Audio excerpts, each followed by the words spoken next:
Hey guys, this is Sarah and today I'm going to be talking about blushes. I'm going to go over the different types of blush, the advantages and disadvantages of each, and the skin type that they're each suited for. So I'm going to go through the powder blush, the cream blush, and the stain. First type, the powder blush. The first advantage that I can see is that it has good availability. You know, you can find it in drugstore, high-end makeup. It's been around for a long time, so that allows for a lot of variation and whatnot. So you could basically find any cheek color that you want, any finish that you want, and probably at any price that you want. I mean, you can get blushes, powder blushes for dirt cheap at drugstores.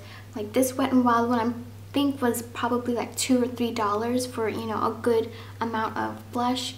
And so that's really good because you can really choose what you want.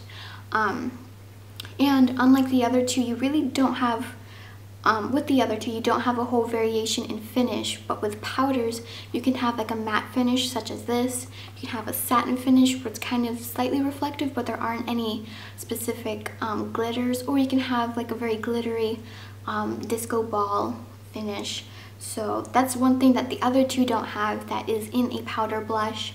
And like I said, you can find any color that you want. Like I've seen purples and really crazy reds and really bright pinks.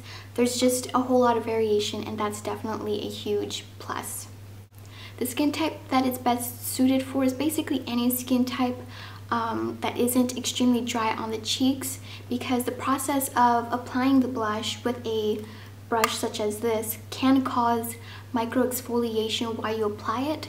So basically what happens is you apply it and then like the bristles will lift up dead skin cells, which is really annoying and just not fun, because it kind of like ruins your whole makeup because you have to like wipe it off and redo it.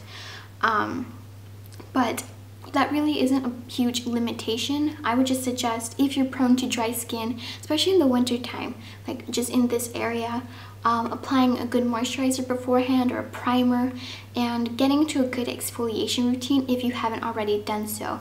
So that's pretty much the only advantage that I can see. I mean, the only disadvantage that I can see is that it can cause problems since it's not hydrating, it's not moisturizing.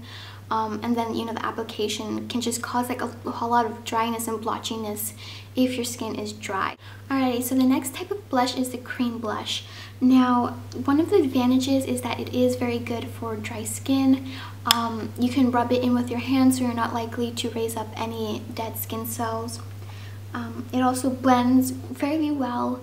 The only disadvantage that I can see is that it's not as readily available as powder blush, and that's the deal with cream and stains, is that they're just not available in a whole lot of places yet. I can't think of very many in the current drugstore lines. I think Maybelline makes like a bouncy blush, which is kind of like a cream blush, but it's really weird. Yeah, it's not as readily available, and also because the formulation hasn't been around for as long as the powder blushes, there's not as much variation. Plus, like I said, you're not going to be able to find very many with glitters or other sorts of fun stuff. They're usually pretty matte because with the application, you're doing it with your fingers, it'll just be gritty and kind of like fall off your face. The skin types it's best suited for, I would definitely say if you're a dry skinned gal, look for a cream blush. I would say if your skin's really, really, really oily on your cheeks, you should probably stay away from cream blushes, because it'll kind of just like slide off or absorb into your skin really quickly. So what you could do though, if you find a cream blush that you really, really like and you really want to wear it but your skin's very oily, especially just in this area, apply this and then apply like a setting powder on top, or use this as a base for like a different color, and maybe apply just a very thin layer of a different powder blush. Obviously these don't go together, but a different like powder blush, and that will help set your blusher. Oh, sorry, an advantage is that they're more multifunctional. If you wanted to, you could definitely wear like this cream blush on your lips. So that's also another point to consider, that this is kind of like a lip and cheek product.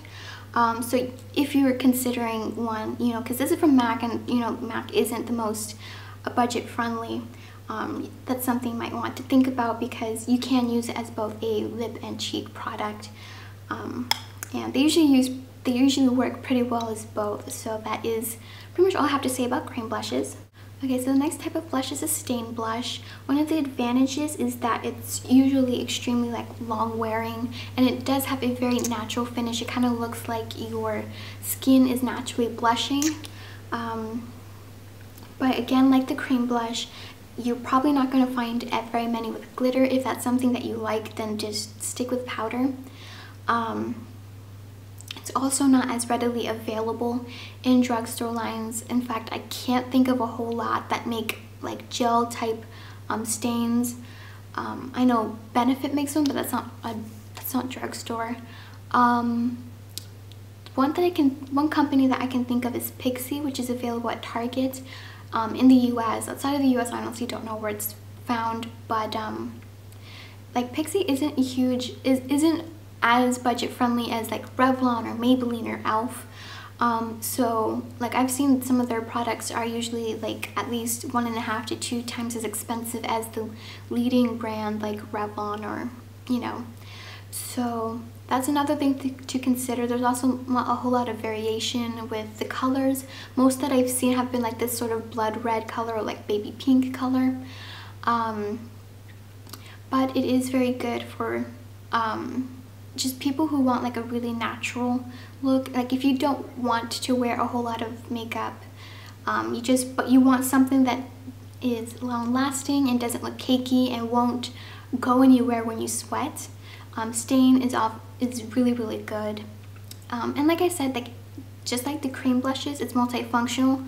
This is a, like a cheek and lip product, so you can use it as both, and that's like a huge time saver in the morning. You could just dab a few on your cheek and then swipe some on your lips, and you have a lot of color to your face. It's a shame that stains aren't as readily available as like powder blushes, because I really can't see how it wouldn't work on any type of skin type. Because on dry skin, it's a little hydrating, and the process of applying it with your fingers will prevent your dead skin cells from lifting up.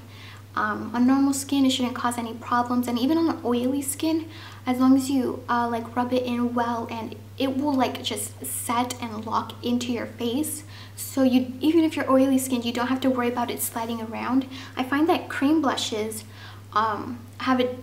tend to slide around more, whereas like stains, like really, obviously they stain, like they really just get into your skin. So that has been the different types of blushes. I hope this has helped you. If you have any suggestions for future videos that you would like to see, please leave them in the comment section, and I will see you all next time. Bye!